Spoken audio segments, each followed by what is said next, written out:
The old miller's farm stood on the edge of the whispering woods, a place the villagers avoided after dusk. It wasn't the creaking windmill or the dilapidated barn that frightened them, but the scarecrow in the center of the cornfield. It wasn't just any scarecrow. It had a smile, a wry, unsettling grin stitched onto its burlap face that seemed to widen in the moonlight. Old Man Withers, the miller, had built the scarecrow himself years ago. He'd been a jovial man then, and the smile was meant to be a friendly gesture. But after his wife died suddenly, something changed in Withers. He became withdrawn, his own smile fading, replaced by a perpetual frown. The scarecrow, however, kept smiling. Strange things began to happen around the farm. Crows,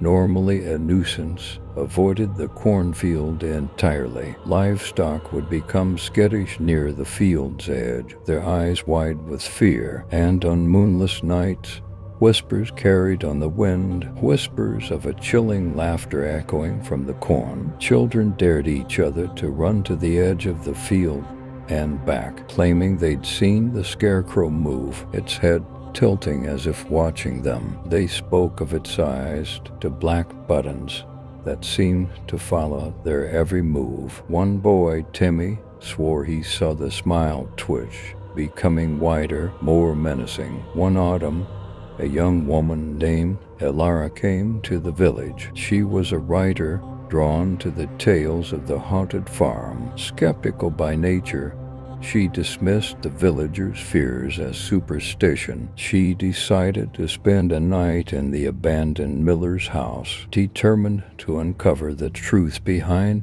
the scarecrow's smile. As dusk settled, Elara made her way to the cornfield. The scarecrow stood silhouetted against the dying light, its smile more prominent than she remembered. An unsettling feeling crept over her, a primal fear she couldn't explain. She told herself it was just the atmosphere, the isolation playing tricks on her mind. She settled into the miller's house, the floorboards groaning under her weight. She lit a lantern, its flickering light casting dancing shadows on the walls. As darkness enveloped the farm, the wind picked up, whistling through the broken windows, carrying those chilling whispers. Elara tried to focus on her writing, but the whispers and the image of the scarecrow's smile kept intruding. She found herself drawn to the window, peering out at the cornfield. The scarecrow seemed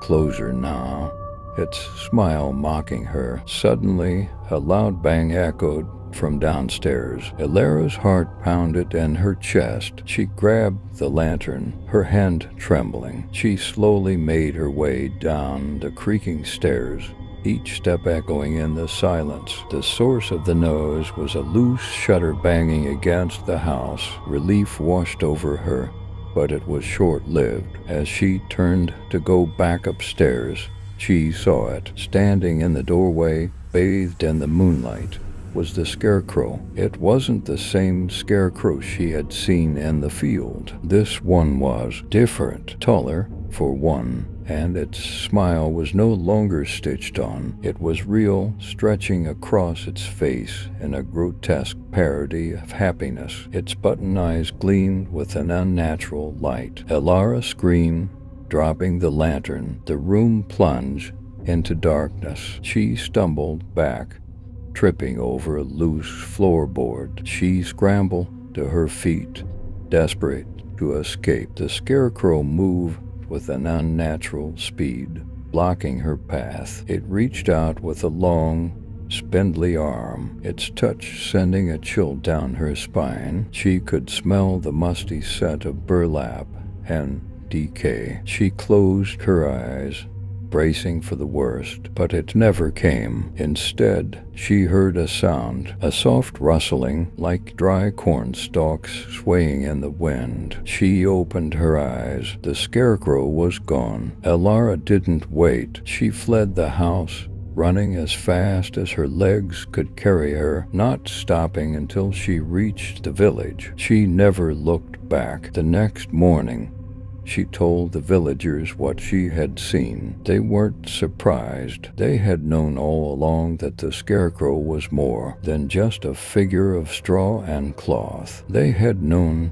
that it was something evil. No one ever went back to the miller's farm. The cornfield remained the Scarecrow standing sentinel, its smile wider than ever, waiting for its next victim. And sometimes, on moonless nights, the villagers still hear the chilling laughter echoing from the corn, a reminder of the terror that lurks in the heart of the whispering woods.